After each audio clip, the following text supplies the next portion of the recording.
Good afternoon, everyone, and welcome to this event hosted by the Center for Geopolitics at Cambridge University. My name is Donatas Kupčiūnas. I'm a fellow of the Baltic program at the center. Today, we are going to discuss something extremely topical and something that has been at the back of the mind of both experts and casual observers alike when witnessing the war in Ukraine. Namely, should we fear a Russian defeat in Ukraine? In the ideal world, every aggressor should be punished and defeated and justice restored. In the real world, however, states supporting Ukraine have to consider all sorts of uncomfortable questions, such as the possibility of a nuclear escalation, the role of China, issues of energy or food security, and so on.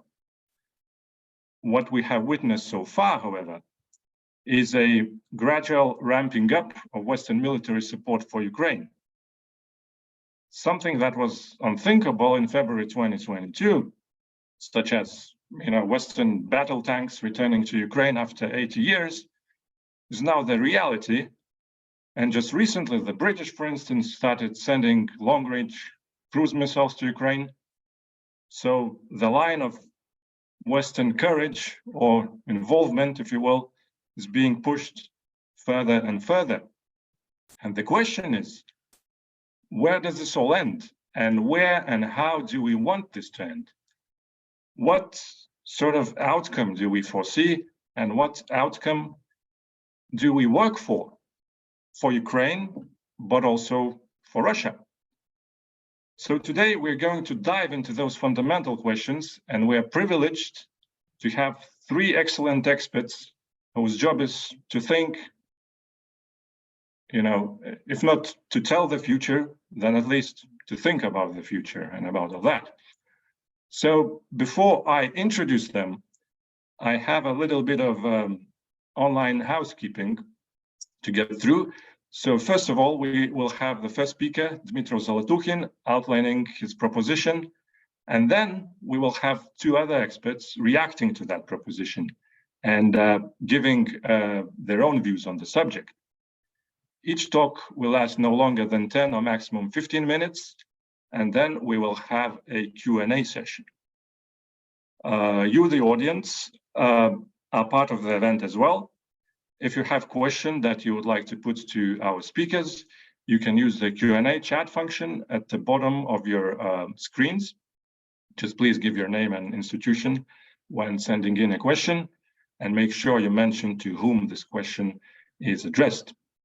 You can also submit your questions at any point throughout the event, and I will do my best to get as many of them as possible. As always, this event is being recorded and it will be made available on the Center's website and on its YouTube channel in the coming days. The link will be added to the chat shortly, along with our Twitter handle, if you'd like to tweet about our today's discussion. So let's get to it. Our first speaker is joining us from Kyiv. Dmytro Zolotokin is a media expert, political analyst, and a former deputy minister of information policy of Ukraine from 2017 to 2019. And currently he's a lecturer at Kyiv Mohyla Academy, where he teaches the course Crisis Communication and Information Warfare. Dmytro is also a team leader in monitoring and intelligence at the Institute of Information Security, which is a Ukrainian NGO established in 2015. He is also a co-author of the Doctrine of Information Security of Ukraine, adopted in February 2017. On top of that, he authored and edited the White Book of Special Information Operations against Ukraine. Dmytro specializes in the evolution of information wars and tools of narrative regulation. In particular, works on the creation of a Ukrainian strategic narrative. But what's most relevant for us here today is that Dmytro has published on the potential scenarios of the endgame in the Russo-Ukrainian war. And so, as you can already guess, Dmytro will be arguing in favor of the proposition. That is, that the West should not fear a Russian defeat in Ukraine. And he will discuss a few scenarios how this war could go. So, Dmytro, the floor is yours. Thank you very much, Donatas. Thank you for having me on this platform. This is truly a great honor for me to speak with you today. Thank you for such a significant representation. Really, my primary activity now is I'm trying to run activities connected with the exit strategy for the situation we got in, the exit strategy for the war. And I will try to explain you what criteria, what are those criteria for me to have a real effective exit strategy from the situation we are stuck in. But I would like to start with another saying thank you for people who came up with the name of this event, because I was not involved in like shaping the title, the topic of the event, but I think that this is formulated very, very sharply and clear. Should the West fear Russian defeat in Ukraine? I think that to underline my proposals, I would start on how I understand the answer on this particular question. And to answer this question, I would like to say that for me, it would be important to explain what are those words means. So what for me means fear, and what for me means defeat of Russia in Ukraine. So with these definitions, I think that they would be very easily to start this topic. In my humble opinion, the biggest source of fear is uncertainty. So basically, for me, the battle between Ukraine and Russia now is the battle between the certainty and uncertainty, because when there was, the end of the 2021, different journalists in Ukraine and abroad, they often asked us, are you being afraid of the Russian invasion, the full-scale invasion?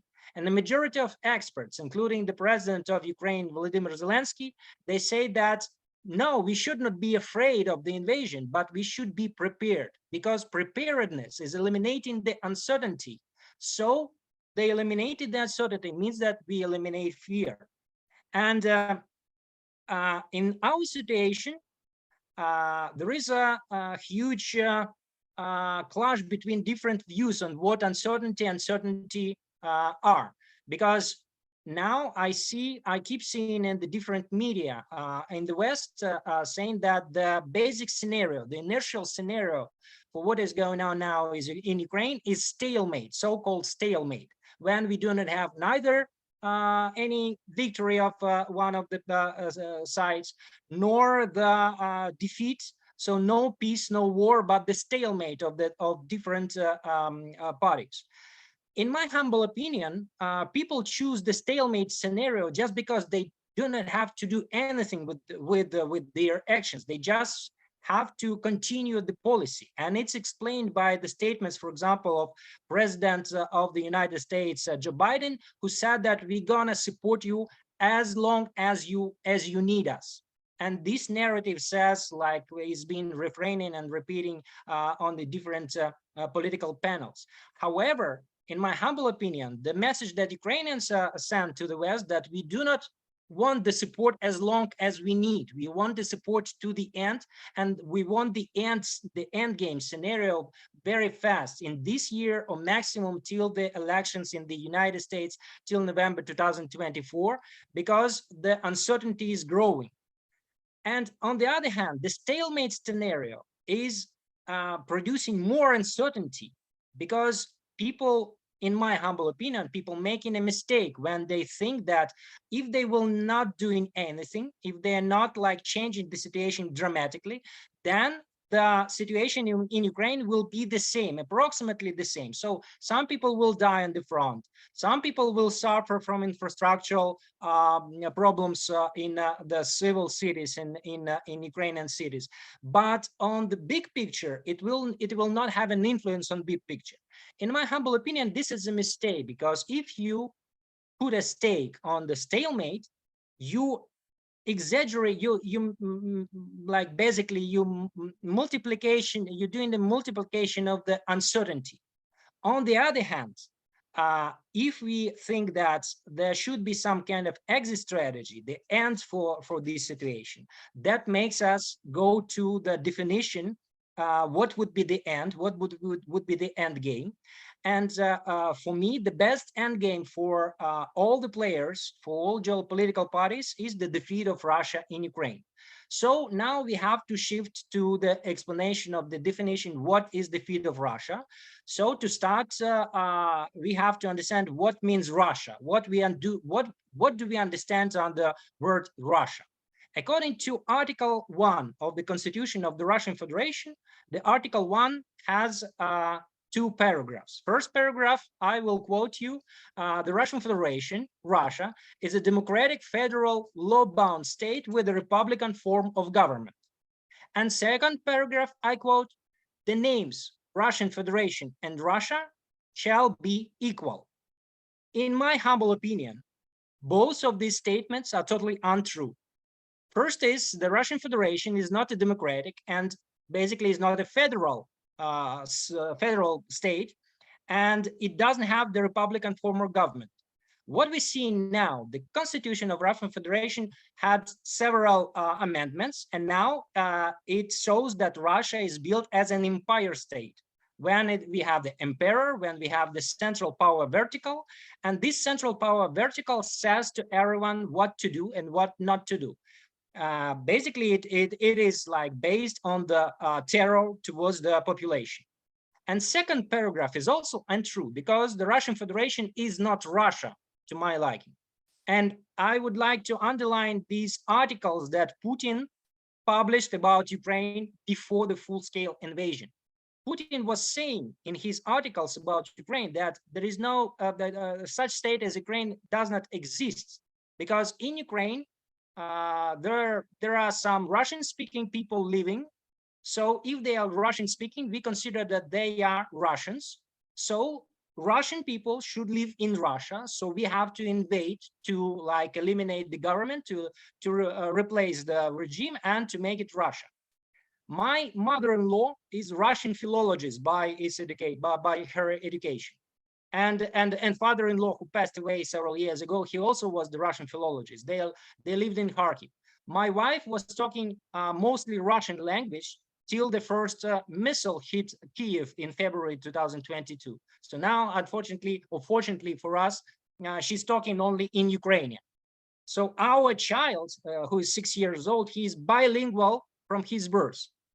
But telling you this, I'm trying to underline that I'm not Russian, I'm Ukrainian. I was born in Ukraine and I'm Ukrainian. So when we're talking about people inside Russian Federation, for example, Tatarstan, Bashkortostan, Sakha-Yakutia, and other lands, other peoples, there are about 190 peoples who inhabit Russian Federation, and at least 7 of these peoples, the population of 7 of these peoples exceeds 1 million people. So if we say about Tatarstan, Tatarstan is a part of Russian Federation legitimately, but Tatarstan cannot be considered as Russia.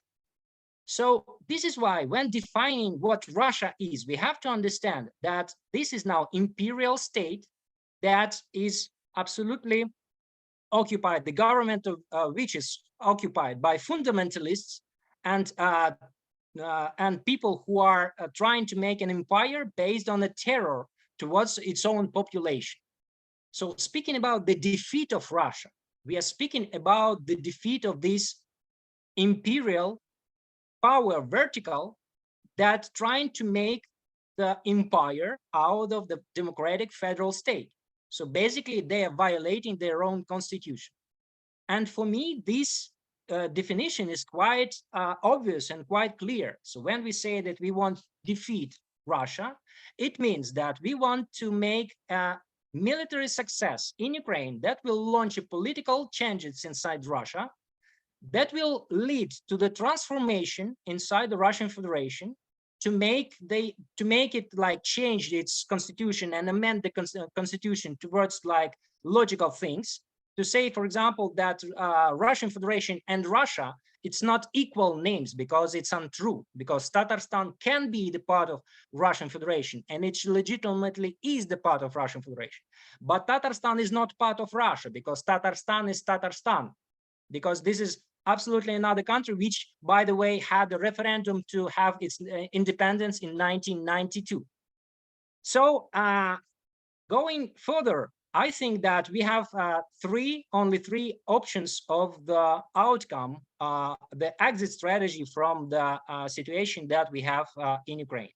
And all of them, they are dedicated to the changes inside the Russian Federation, because the key to stop the war lying is the same place where it lied to start the war. So only Kremlin can stop this war, not Ukraine, not any other country. Only the country, only the subject who started this war, only he can stop this war. Because as it's, you know, this widespread thesis, because if Ukraine will stop the war, there will be no Ukraine. If Russian Federation will stop the war, there will be no war.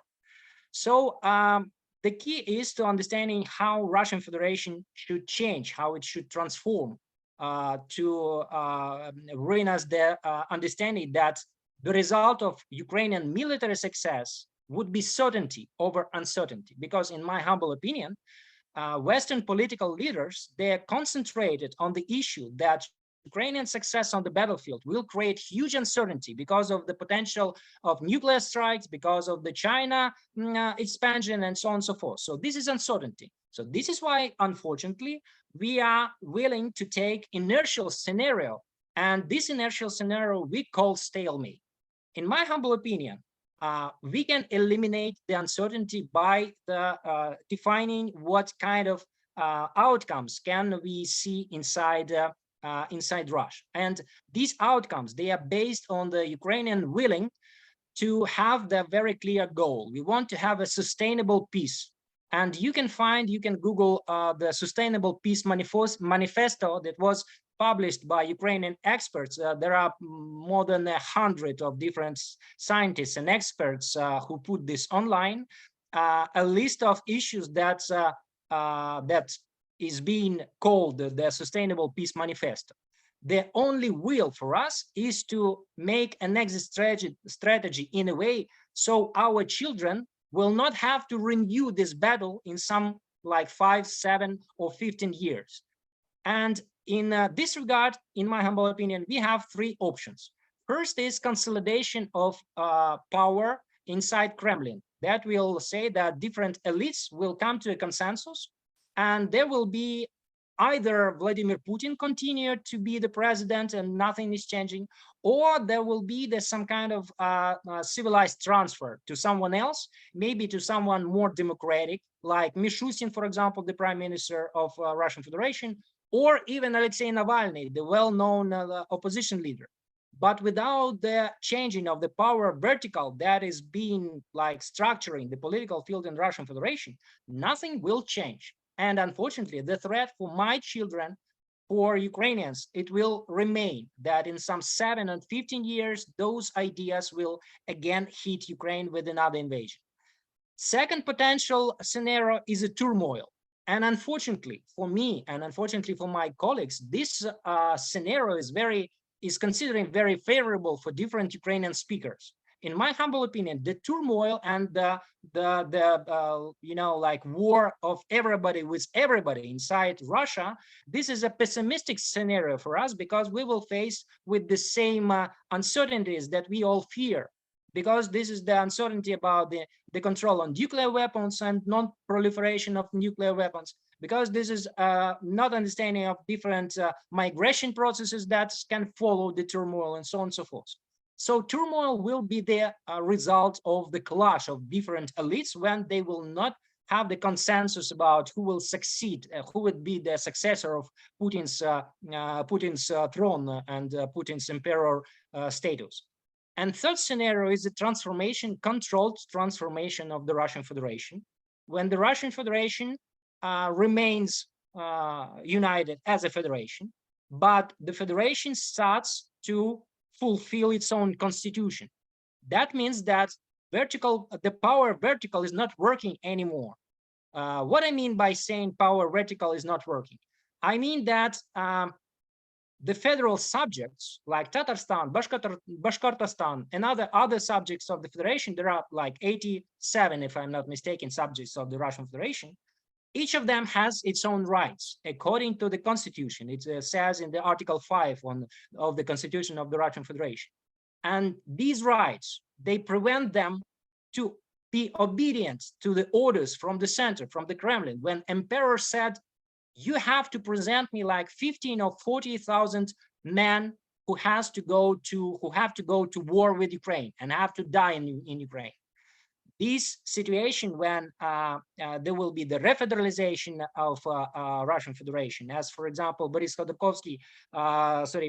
Borisovich Khodorkovsky is saying on Munich Security Conference, the refederalization will give us an opportunity that the peace will be sustained. However, in my humble opinion, the refederalization should start from the regions. When the regions and when the subjects of the federation when the regional elites will consider that they have their own interest, not only to be obedient to the center, not only to fulfill any kind of the order of a crazy emperor sending people to die in another country. Unfortunately, it cannot be done from the top to the bottom. So if we will replace the regime in Moscow, we will not have a guarantee that something will change in regions. In my humble opinion, this is the only way that we have to have a sustainable peace. The changes in the Russian Federation regarding the transformation in the regions and the rise of the regional elites over the ruining of the power vertical. So let's resume. In my humble opinion, fear means uncertainty. And uncertainty, what will happen with Russian Federation if Ukraine will win on the battlefield? When Ukraine wins on the battlefield, in my humble opinion, there will be some political changes in Russia. And this win on the battlefield, this is not so significant. I'm not saying, of course, I would like to have all the borders, the internationally recognized borders on 1991, as the President Zelensky has several times stated. But in my humble opinion, the Ukrainian military success is more important in media level and in, I would say, political level, when the military success of Ukraine on the battlefield will lead to political changes inside Russian Federation. And these political changes should lead to the ruining of the power vertical and to remain the management of the regions, but to change the way this country is being run, to remain the Russian Federation, but to eliminate the Russian Empire. So in my humble opinion, the defeat of Russia means that empire and imperial fundamentalistic terroristic regime should fall and give the power to people as it's stated in the Russian constitution. I think that this is very difficult to do. And I think that there is only chance when Western states will participate in this scenario, they will accept this scenario as the basic and will work how to negotiate with the regions, with the subjects of the federation, to find different elites who are eager to trade their loyalty to Putin personally and to Kremlin for their future. So to have the future instead of just like the blind obedience to what crazy emperor says. Only in this case we can have sustainable peace that we all want. I will stop on this. Thank you very much, and I will be happy to answer any questions you have. Thank you very much, Dmytro. That was fascinating. I'm sure we'll get a lot of questions.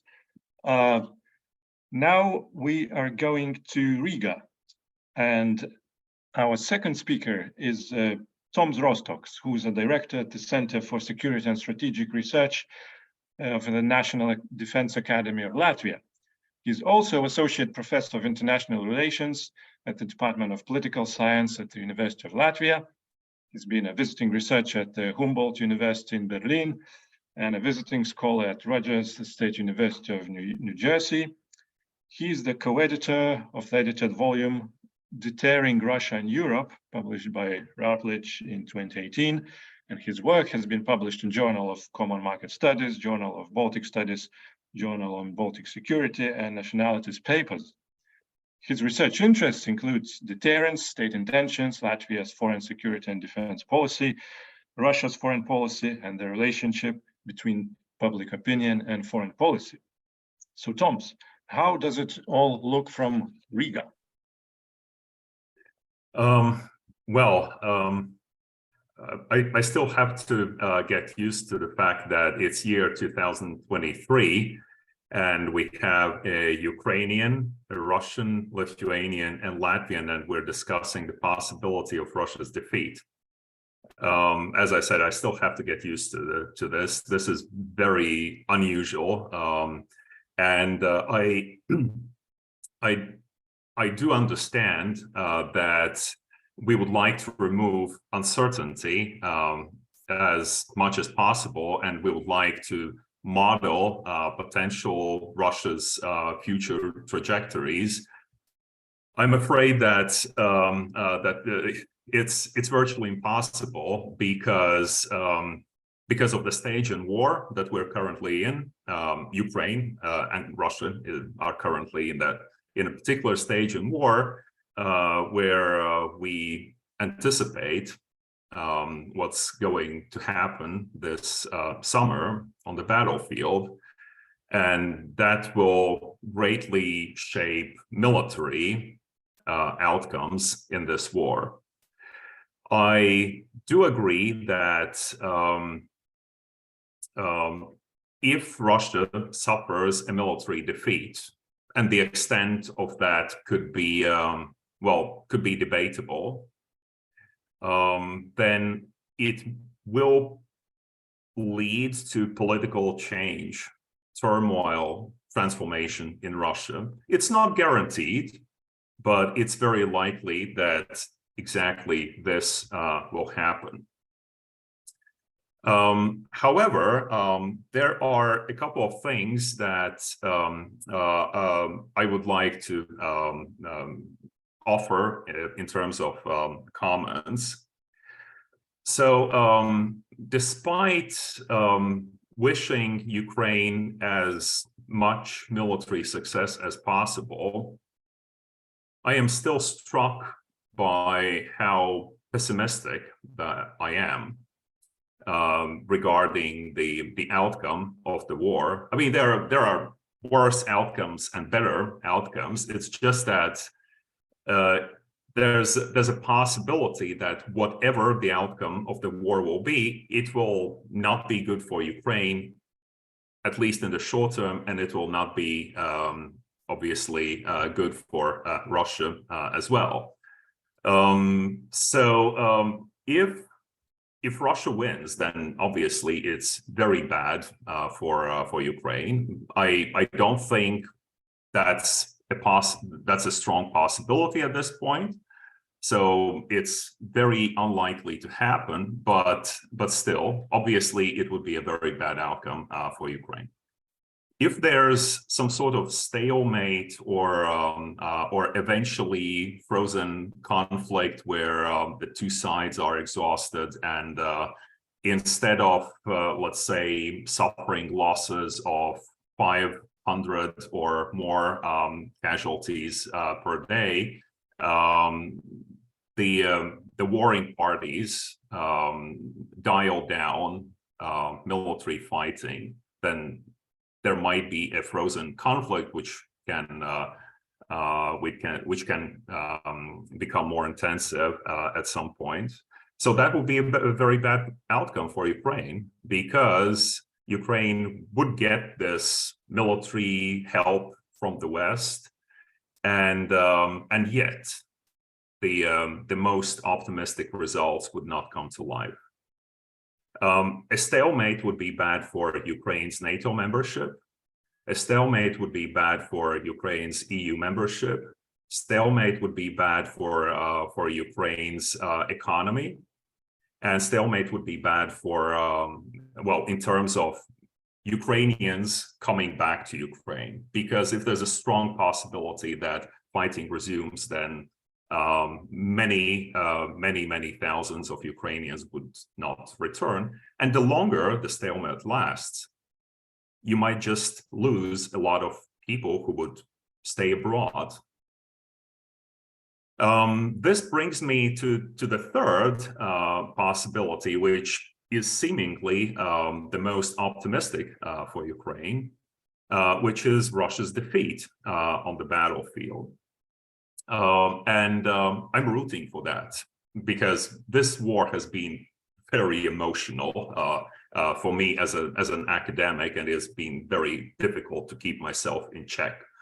But even if Russia loses militarily, there's one thing that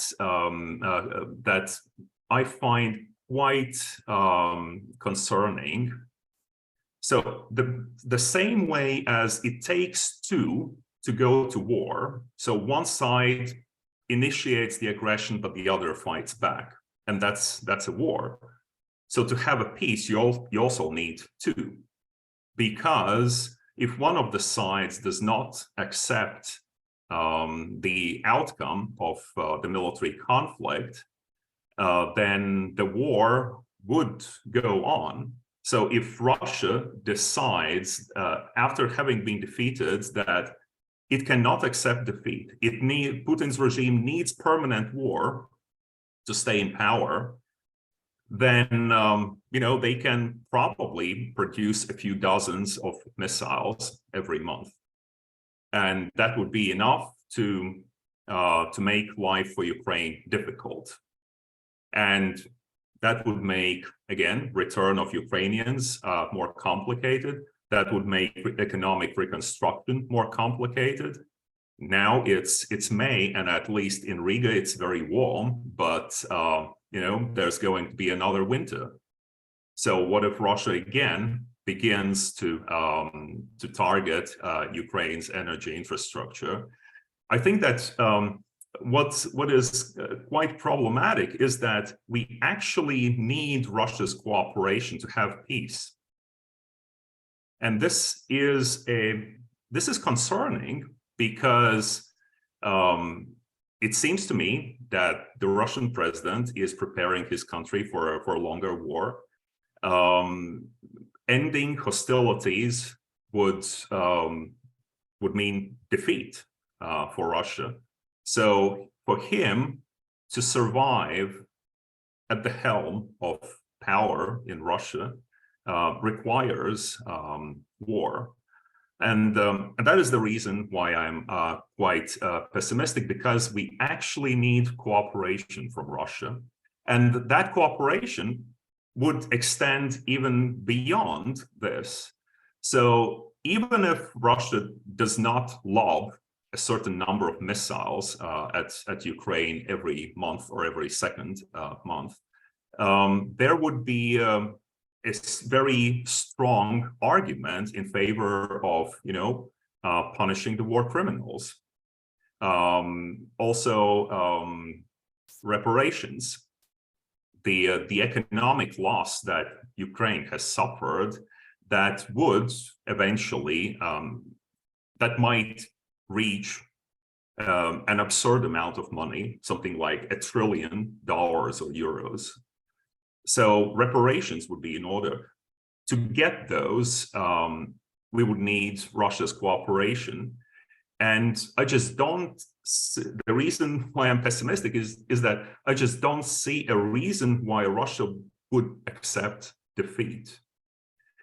Obviously, the events on the battlefield and events in Russian politics may overtake my pessimism, and it may turn out to be unwarranted. But at this point, although I'm fairly optimistic about Ukraine's chances on the battlefield, I remain pessimistic about Russia's policies towards Ukraine as long as Putin remains in power. Thank you. Thank you, Toms. Great points. We'll get back to them later. And now let us go to our last speaker, Dr. Sergei Utkin, who is a proper Russian, who's now in the Department of Political Science and Public Management at the University of Southern Denmark. Sergei has been the head of the strategic assessment section at the Primakov Institute of World Economy and International Relations since 2016.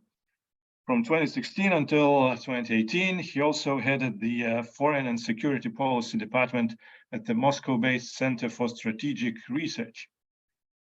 He also worked at the Center for Situation Analysis of the Russian Academy of Sciences. He holds a PhD in political science, international relations, which he received at IMEMO in 2006 for his thesis on common foreign and security policy of the EU. His research is focused on foreign and security policy of the EU, the EU's relations with Russia and with the US, Russia's foreign policy in the Euro-Atlantic area, and other subjects. Sergei, we are really glad to have you here. I feel that we really need someone who is more connected with Russia, or I think there could be no better speaker than you to give us sort of a sense whether anything of this is workable when we talk about Russian political elites and Russian constitutional structure and so on. So your thoughts on what you've heard so far?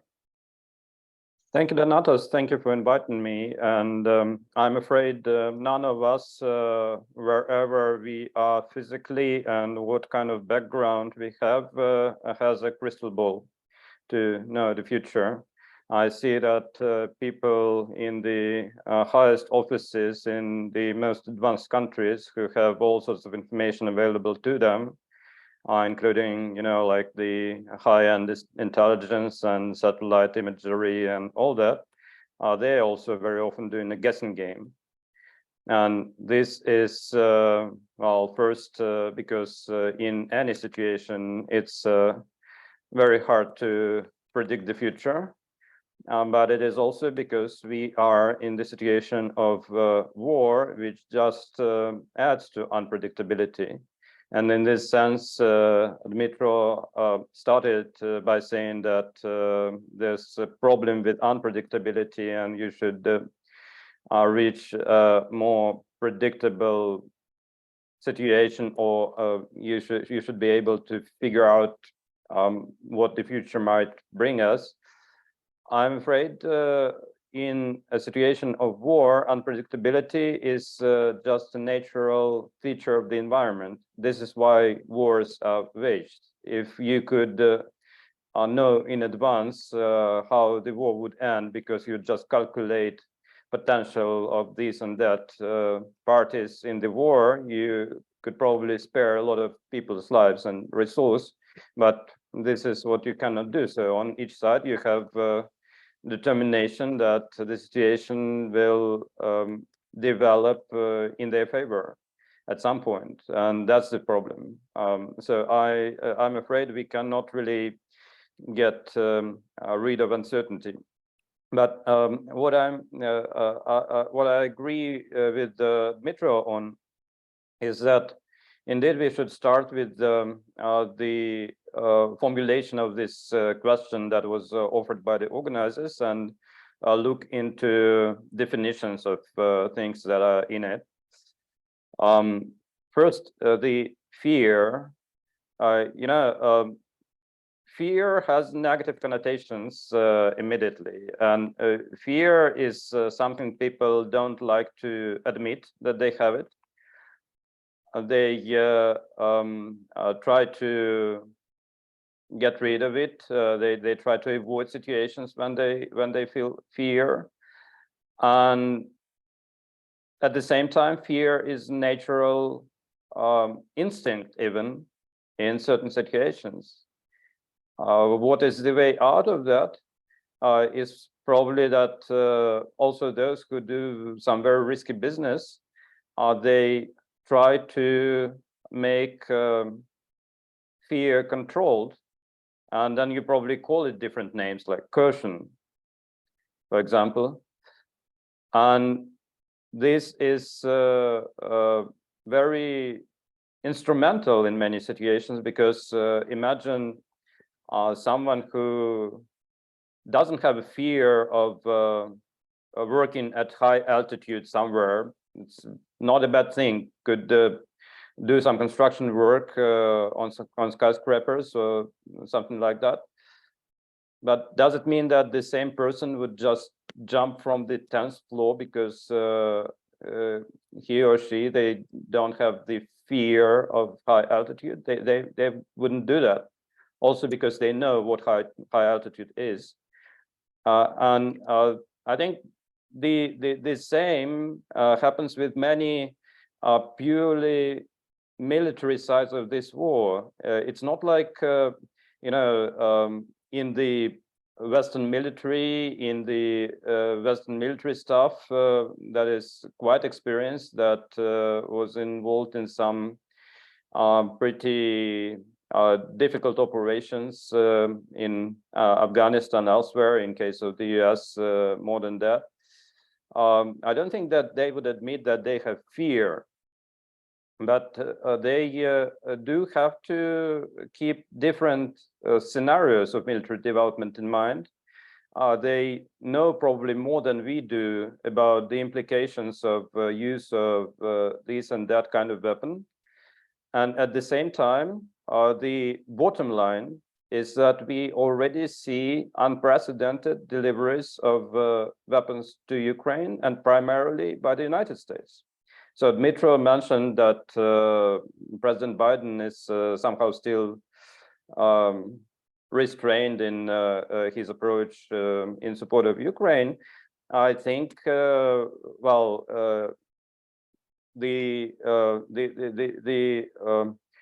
core of the issue is that Biden is exactly not a Tsar of an empire. He is on the top of a pretty complicated US political system. He's criticized by the Republicans for what he does in all fields, including in the way he helps Ukraine. He nevertheless managed to provide unprecedented funds and weaponry to Ukraine. Whether he could do more or not, I think this is debated every day within the US administration and between the US and Ukraine. They are in very close touch with them. It's pretty obvious. Whether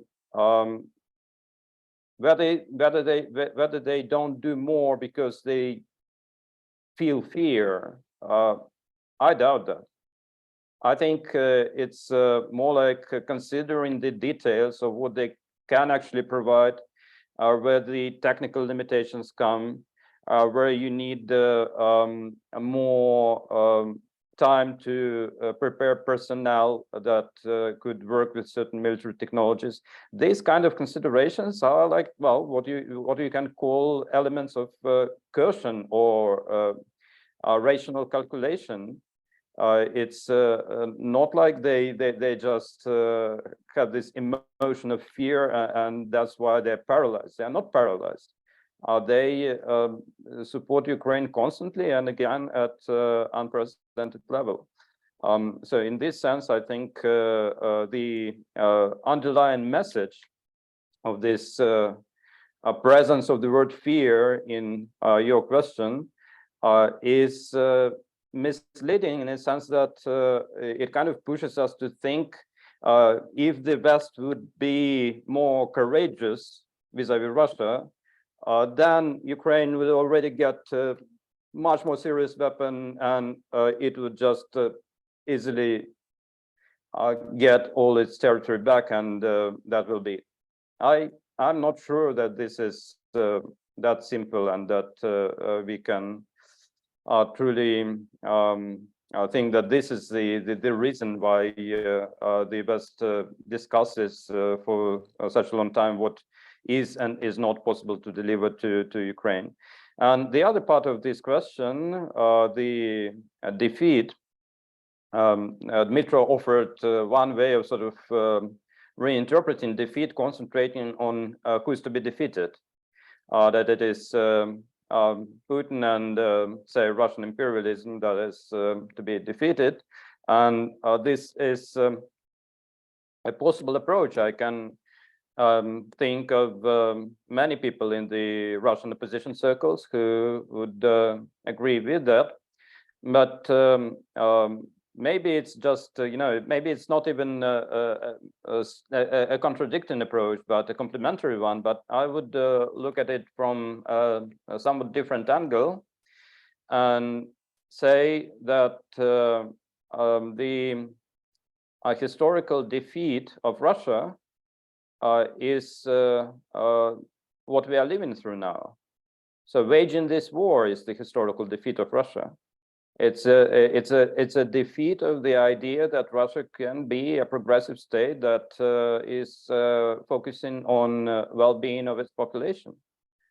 And ending this nightmare is not actually a defeat. It would be like getting back to senses. It would be a return to the agenda that is indeed relevant for people who live in the Russian Federation. I don't see how getting more Ukrainian land under control is relevant to the actual interests of Russian citizens in Russia, if you leave the propaganda discourse aside. And getting to this as an understanding, I think, is very important, because when you use the notion of strategic defeat that is already part of everyday narrative in some Western capitals, and this is understandable. They say we shall make sure that Russia undergoes strategic defeat. This is, as a formula, is taken immediately by the Russian propaganda that points at it and says, look, people, these are our enemies. They want our strategic defeat. You understand that strategic defeat is no good thing. Nobody wants to be defeated. This is the message. So the overuse of the word defeat, in a way, helps quite a lot the Russian propaganda and state media with what they are doing. I think the idea should be a different one. It's not like the defeat is the goal, even if you can frame it this way too. It should be like the goal is that Russia doesn't meddle in Ukrainian affairs, and that it is up to Ukraine to decide where the country goes, what kind of policies it develops, and of course, there's a separate issue of compensations for the destruction caused. That's one thing, and the other thing that admitting that control of Ukrainian territories is not actually the Russian interest, is not something that destroys Russian state. Again, it's what I sometimes see is like mirroring the approach that is in the core of this devastating Putin's policy. Putin says, hey, I know who Ukrainian people are. They are Russians, actually, who just got misled by some Western propaganda. I know where Ukrainian land belongs to. It belongs to our sort of common state, and I know what should happen there, and I have a plan, he says. And that is while he has no rights whatsoever to decide on what is to happen in Ukraine. And in the similar vein, it should be at some point, it is not the case now, but at some point it should be, that the reshaping of the Russian state that will probably happen because the post-Soviet transformation remained unfinished, it has to be the Russian business. So the message to Russia shall be not that, hey, we have an idea of a surgical operation for you, so that we will take out Tatarstan, we'll take out this, that, we will rewrite your constitution, and you will just sit there and wait because you are guilty of what happened, and that's the only way for you to finally be forgiven or something. This is not how it happens. You have to send a message that Russia has to leave Ukraine alone, that this is the principal idea. And as long as Russia does it, it's up to the Russian people, to the Russian population, to the opposition that should get a boost from this development just naturally, to decide what they do next, how they develop. Yes, they will have obvious demands for compensation of destruction in Ukraine, and this will have to be regulated. But beyond that, how Russia is organized, it will be up to the Russian political elites, including those that currently abroad. Maybe it will involve rewriting of the constitution, but this is all. It shouldn't be like a demand, be it from the Western side or the side of international community to Russia, because it works badly, and Ukraine is the country that knows more than others how badly it works. Because I still remember how even a number of friends of Ukraine abroad, they were coining a very low-key idea of some domestic dialogue that Ukrainian regions should have with one another to resolve issues, and probably this would be the way to resolve the Donbas question. And Ukraine was pushing back vehemently, saying it's not your business what kind of dialogue we should have between our regions. If we need a dialogue, we will develop it. It is up to us to decide what to do with these issues and whether there are issues or not. So that was the push that Ukraine was making a number of times, and I think we are dealing with something similar. So it's one thing that there is the invasion that shall stop, there is the aggression that shall end, there's destruction that has to be compensated, and the other thing, what happens to Russia? It's up to Russians to decide, and I hope that while indeed under the current political structure, it's very hard to assert that it is the Russian population at large that decides on anything. I hope that there will be a point in time when this decision-making power will get back to the people. In this case, the ethnicities, they will of course matter, but I have to say that people are very often very simplistic with their understanding of the structure of the Russian Federation. And to point at just one example, because Dmitro pointed at it, Tatarstan, well, 40% of ethnic Russians who live there, yeah, like 53% of Tatar, 40% of Russians. What kind of a message you send to them if you say, like, look, we have a policy for you and we don't think you are Russia? It's up to them to decide. They, of course, in the current system, they are under the authoritarian pressure and they do not have the full decision-making powers, but at some point they will. It will be up to them to think what happens to them. And you know, the notion of federation, there are all sorts of federations out there. When Dmitry was speaking about the kind of international change that this would produce, or the change in terms of Russia's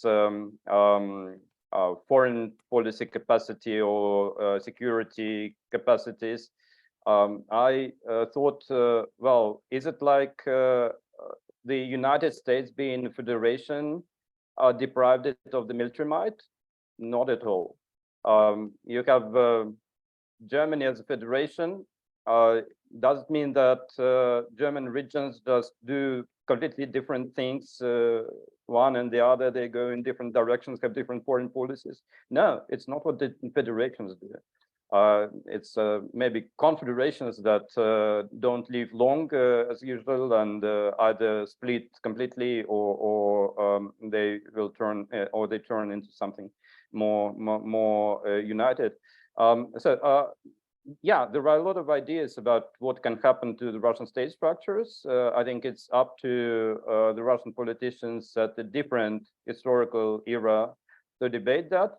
But the focus should be on a different thing, on the fact that ending this horrible war is not the end of the Russian state, and it is not something detrimental to the interests of the Russian citizens, that it is actually something that can help returning the interests of socioeconomic development back to, or well, for the first time maybe even, to the center of the agenda of the Russian state. And if this is the message, I can imagine that you will find a lot of people in Russia who would be ready to accept it. Thank you very much, Sergey. All good points.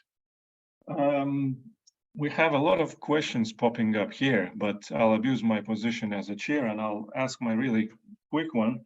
It's basically for everyone, but I'll start with Dmytro's proposition, where he basically said, you know, look, everyone is talking about what Ukraine should be, what it could be after the war, but let's just move focus towards Russia and talk about, you know, how we should see the future, Russia of the future.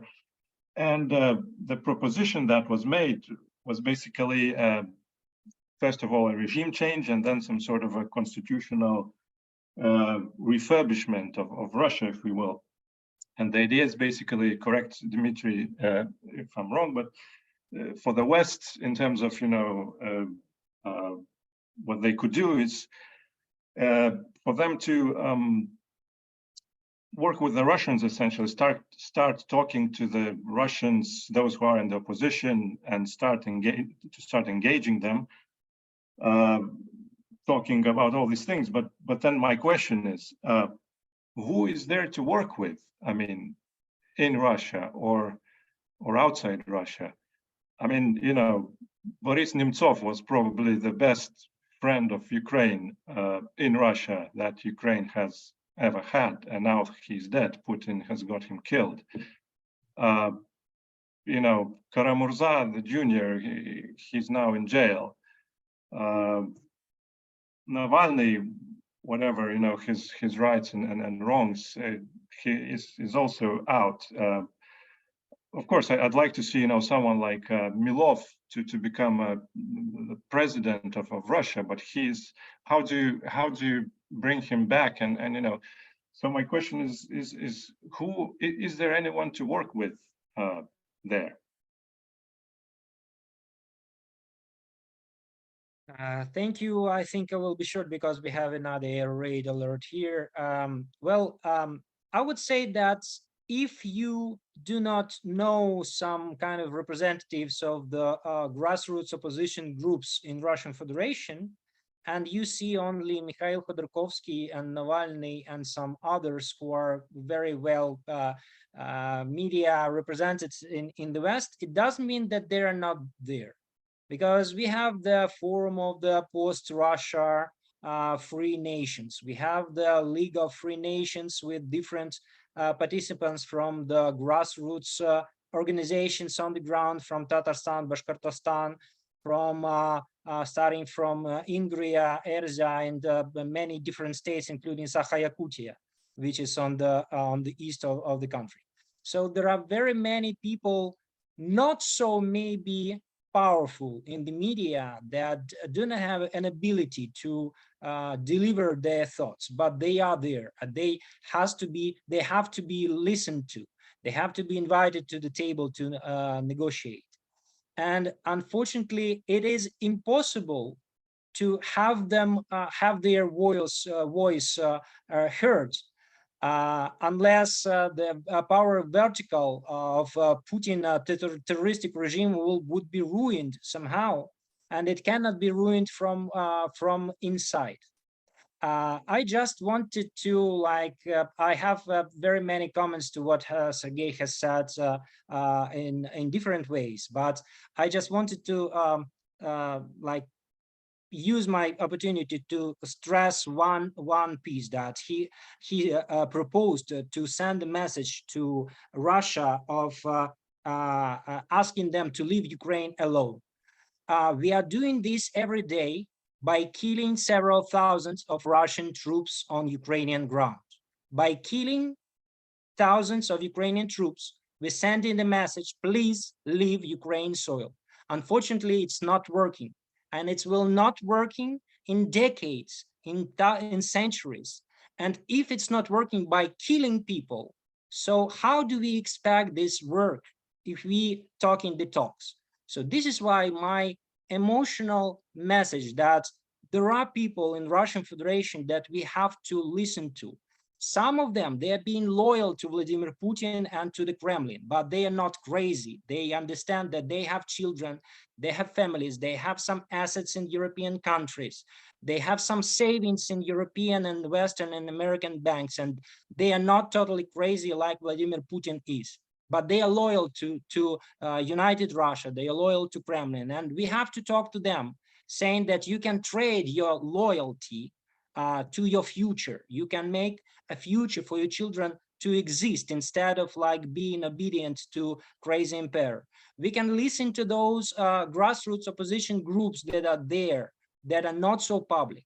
We also, of course, we have to work with oppositioners who are now abroad, who are now working in the European countries. But unfortunately, we have this new meeting 5th of June 5th and 6th in Brussels between the European members of European Parliament and leaders of Russian opposition. Now, no one, I mean, like not even one representative of Ukrainian party is involved and invited to this conference, to this meeting. Well, I hope that this is made specifically to make Russians to decide what they're gonna do further with their state. And then when they will decide, they will ask Ukrainians how we can cooperate on this. Now, the Russian words about what we have to do with the war, they're ending with a message, let's ask Putin to leave Ukraine alone.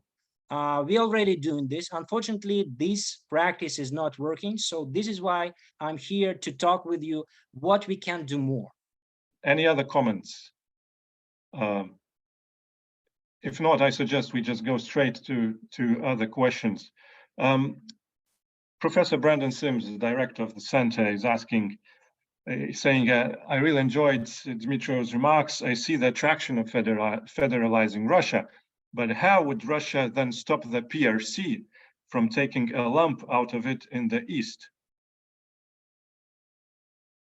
Thank you for this question, because this is the one of the issues that we have been discussing on the base of the freedom of the Friends of Europe think tank, Brussels-based.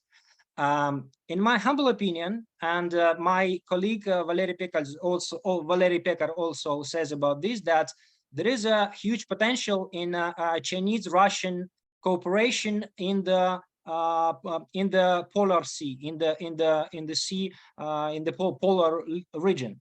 So we expect that after the elections in Russian Federation that will take place in September 2024, there will be an intensification of the China-Russia projects that targeted the appearance and the infrastructure in the Polar Sea. And there is a exit, there is opportunity that can prevent the prolongation of this cooperation and the strengthening of this direction. This is the subject of the Russian Federation, Sakha-Yakutia, which is a strong region, which is a profitable region in terms of budget, which has access to the seashore, which has a big potential in terms of people, in terms of well, maybe, I don't know, practices, the regional practices. What they lack is the ability to make their own decisions, not to send people to the war in Ukraine, but to construct new businesses, to develop new strategies, to be a partner of the West in terms of like bringing the technologies for mining, for example, for working with resources and so on and so forth. And even if there would be some China unrest about these eastern territories, if there would be some subject working there on the ground, which is Sakha-Yakutia, if it's gonna be like really enforced enough and engaged enough in the different partnerships together with the West, together with different parts of the world, I think that will prevent Chinese to lump out in this region and towards the polar to the polar region, to use the ocean for their military domain exercises. Sergey, you want to say something? May I add something? Yeah.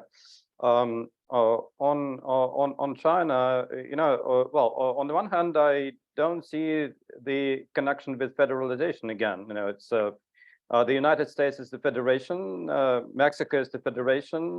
They are, well, what is it? They're getting pieces of land from each other. Yeah, the US did get piece of land from Mexico in the 19th century, quite a big one. But as of today, they exist next to each other. Is it like because China is an authoritarian state?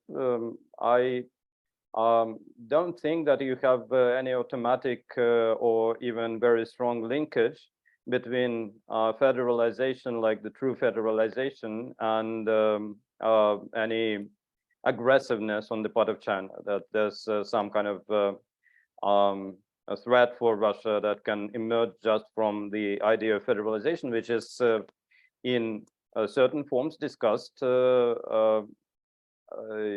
by the Russian opposition that Dmitry also referred to. He referred to the ideas that are debated in Russian opposition fora. I understand that so far this is far from spectacular, everything that happens in this fora, and you do not really have reasons to believe that this is like shaping change just around the corner from where we are. But yeah, there's a debate on that. But again, it's with one sentence you talk about federalization, and with the other sentence immediately you talk about something that is completely not federalization. Everything you said about Yakutia is like more like a split, and Yakutia, it's when you look at the map, it is of course impressive. It's a huge piece of land, but the thing is that super severe climate, less than 1 million people who live over all of this huge territory, and completely dependent in terms of infrastructure on connections to the rest of the country. And you just look at the way this region is connected to a certain ethnicity, and you make conclusions out of that. It's not always about the ethnicity. It's infrastructure. It's the number of people who live there. It's the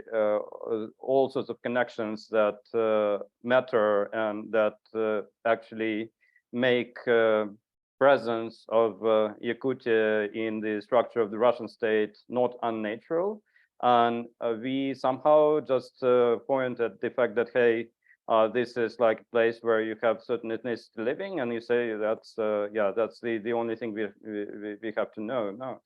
And the same refers to basically all parts of the country. It's very often very complicated to do an analysis of what kind of sort of independent future they could strive for, and in many cases the ideas that they could, they are based on very little. It's just people take the map of Russian regions and point fingers here and there and say, look, we think it's okay to have this out, that out.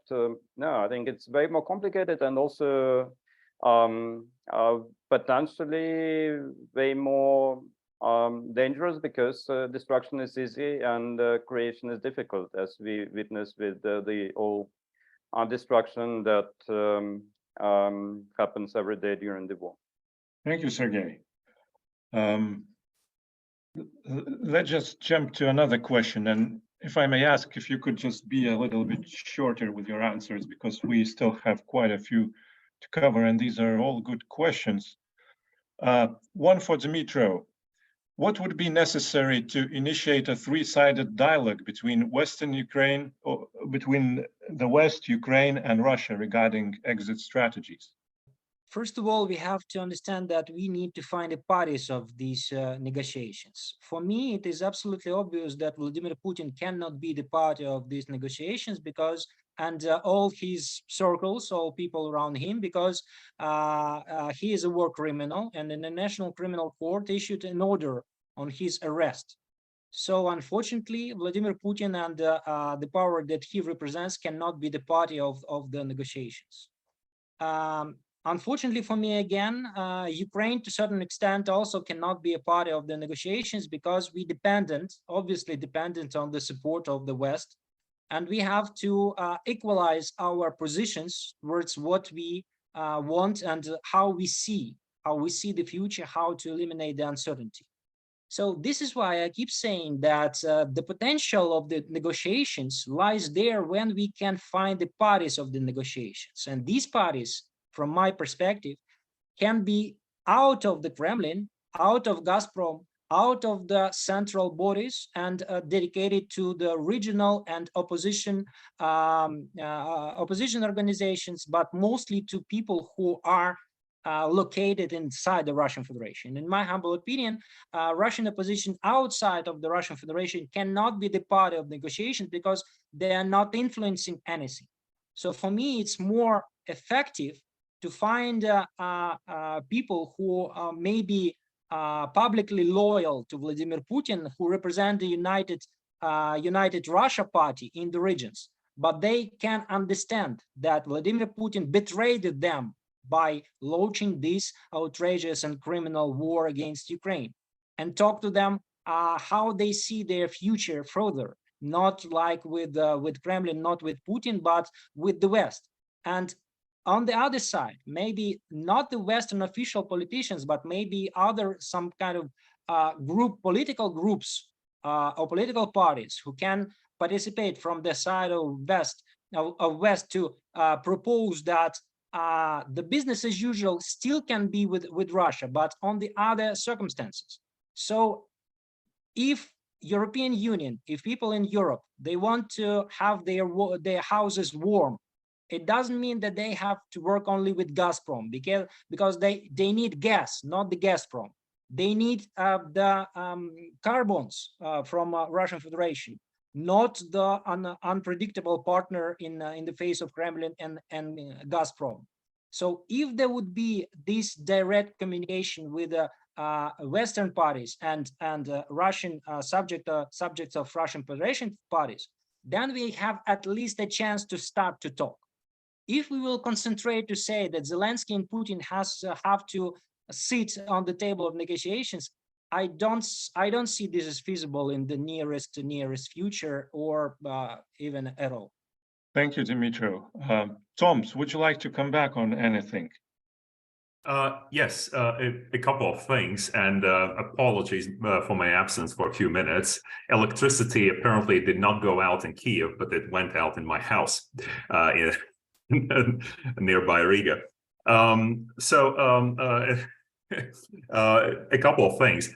I think that, well, this war situation is open-ended. So a lot of fundamental transformations may take place as an outcome of this war. However, I'm bewildered by the ideas that are sometimes thrown around. Yes, breakup of Russia is possible.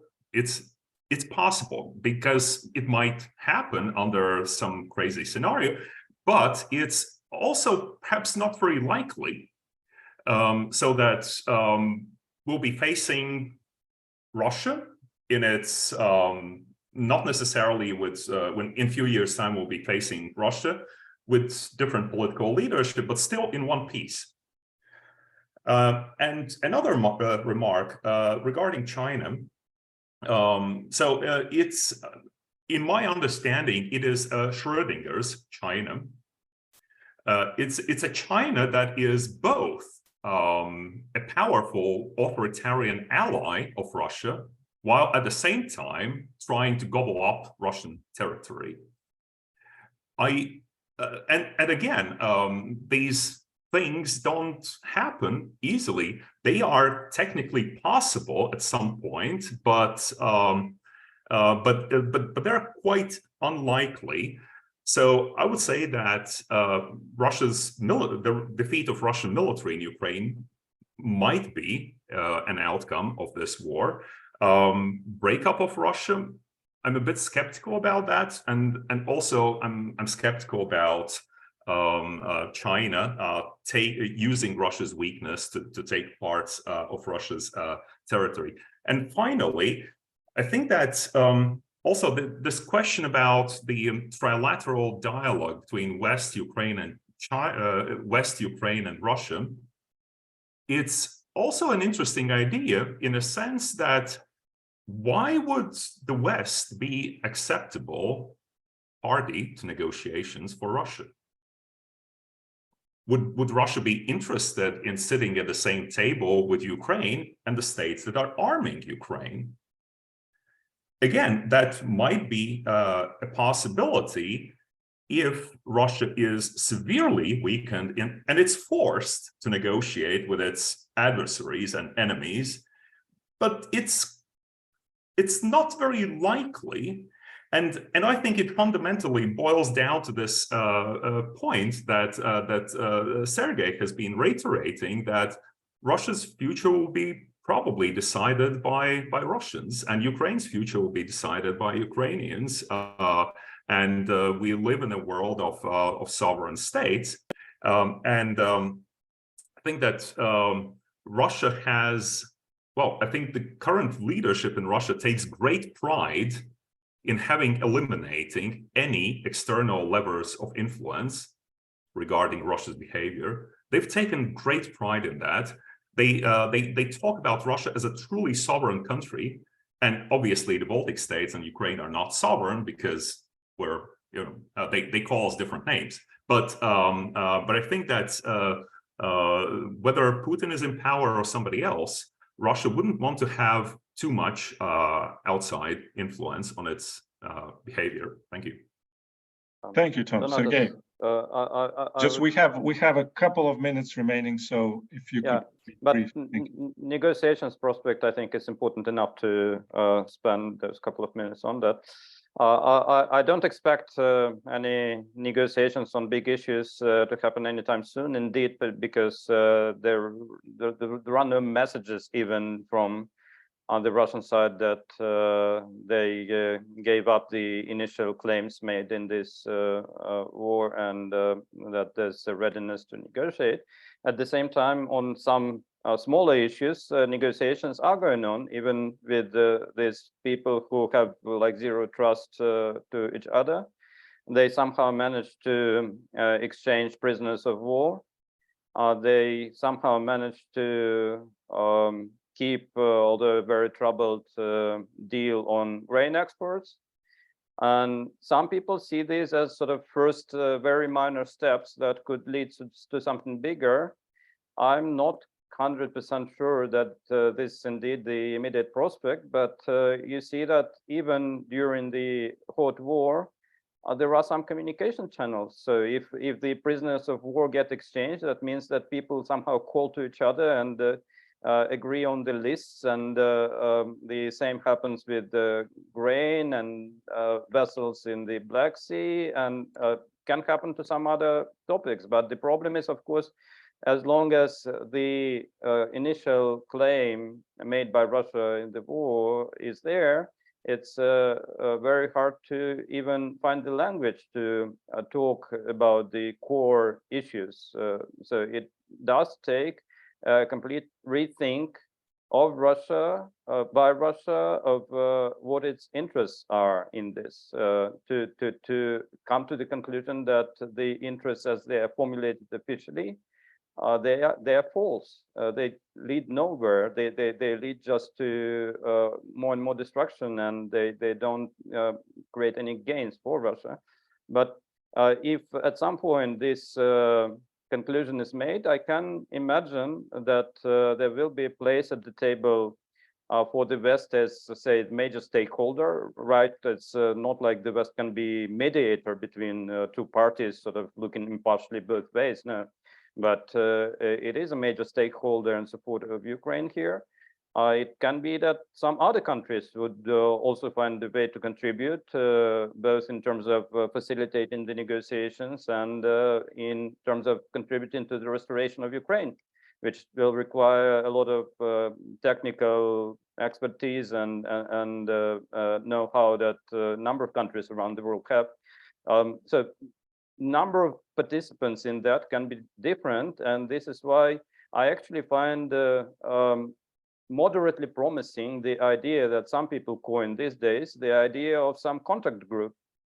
A contact group not just within the West, as it happens like in Ramstein and elsewhere, coordinating support for Ukraine, but a contact group that could include countries from around the world, be it Brazil, China, others, to make sure that they all don't just play their own separate games bilaterally with Russia, but they come together and say, look, this horror has to end. And as long as it continues, Russia will feel that it's not like it has a problem with the West and others can just develop their bilateral relations with Russia perfectly as they did before, but it's like the whole world demands this thing to end. Maybe this is one of the possible first steps that could make negotiations going. Thank you, Sergey. We don't have much time, so really the last question is from me. I'll try to distill all the questions into one, and this one is really practical. So we started with the fear, and let's end with the fear. So the main fear, I guess, in the West is probably Crimea and whether this would lead to nuclear escalation. If Ukraine went to recapture Crimea, which would, I don't know, probably involve, sinking the Russian Black Sea Fleet or something in that order of magnitude. Really quickly, your thoughts. Crimea, should Ukraine do it? Should it not do it? Whether this would lead to nuclear escalation. Sergey, let's start with you.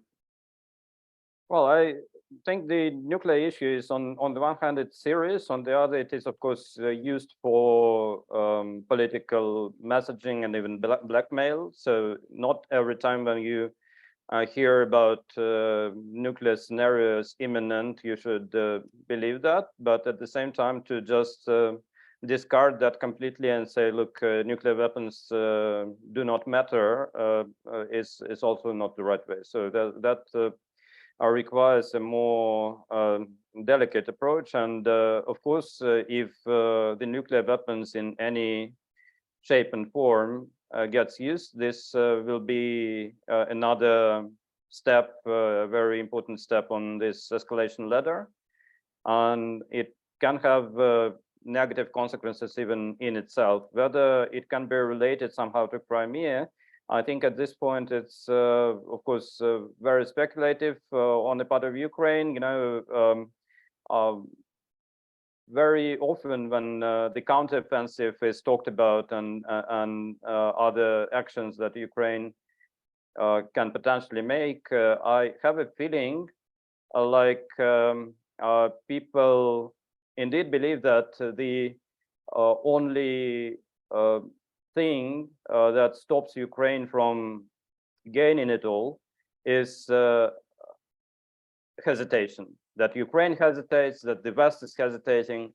If they don't hesitate, they will just do it easily.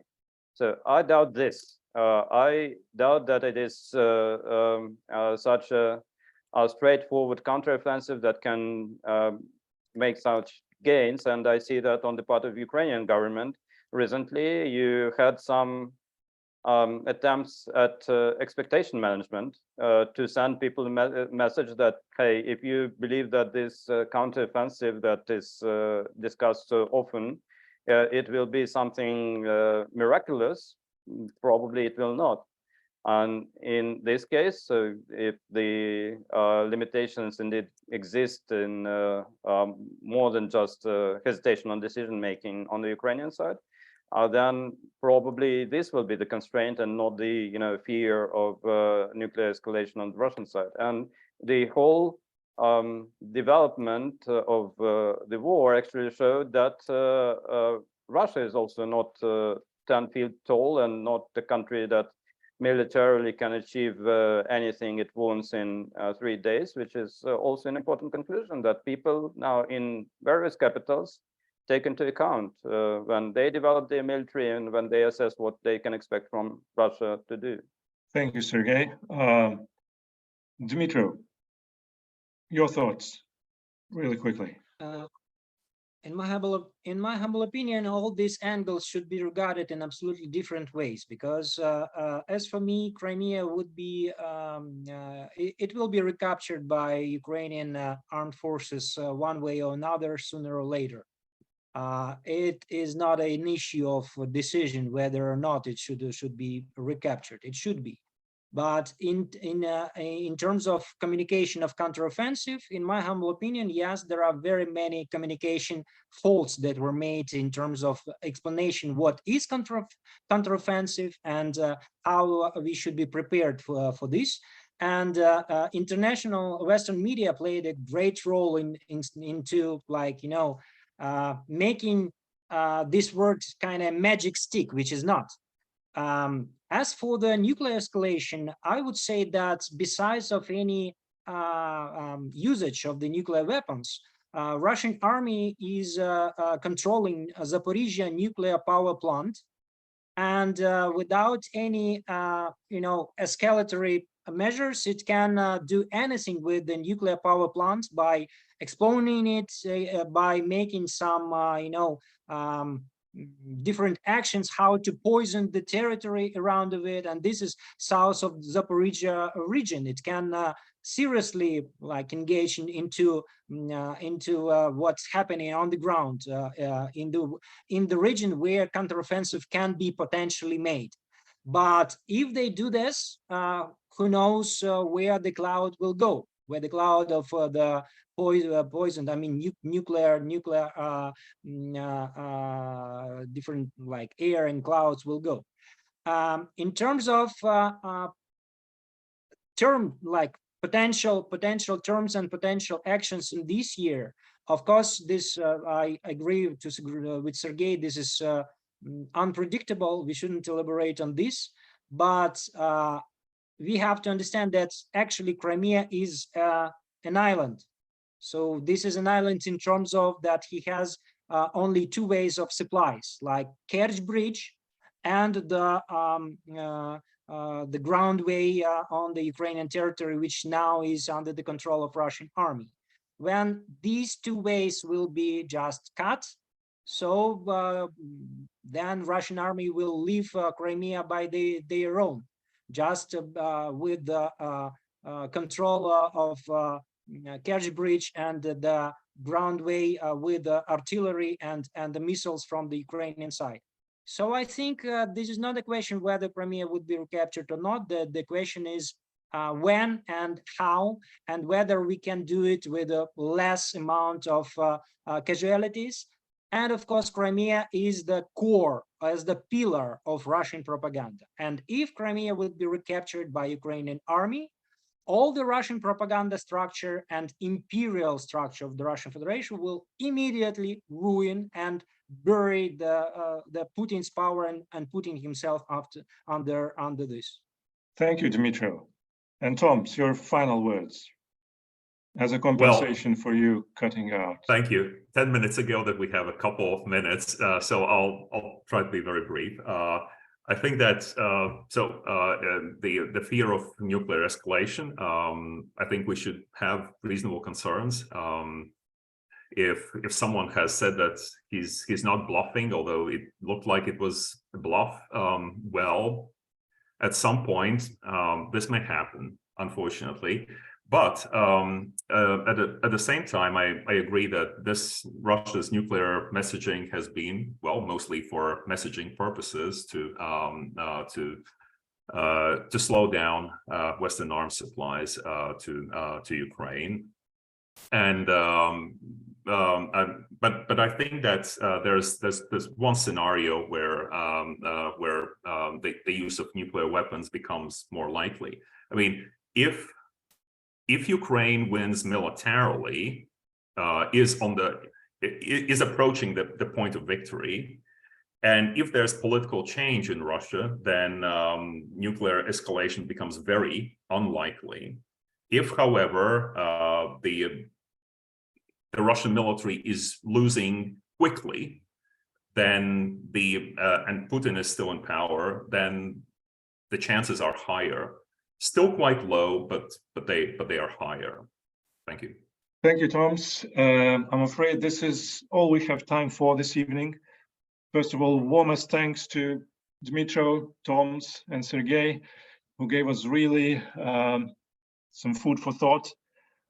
I felt sometimes that, we're putting a cart before the horse, but this is inevitable when you try to talk about the future. But, these are exactly the questions with which Western and other policymakers are grappling with at this very moment. Very many thanks to our audience for your excellent questions. Special thanks to Elvira for sorting out the technical stuff. If you enjoyed this discussion, please do follow us on social media and check back on our website to stay updated with our work. The video recording of this event will be uploaded in a few days. Links to our website and YouTube channel should be in the Zoom chat by now. We also have a weekly geopolitics podcast series, and all that can also be found on our website. So thank you very much and goodbye.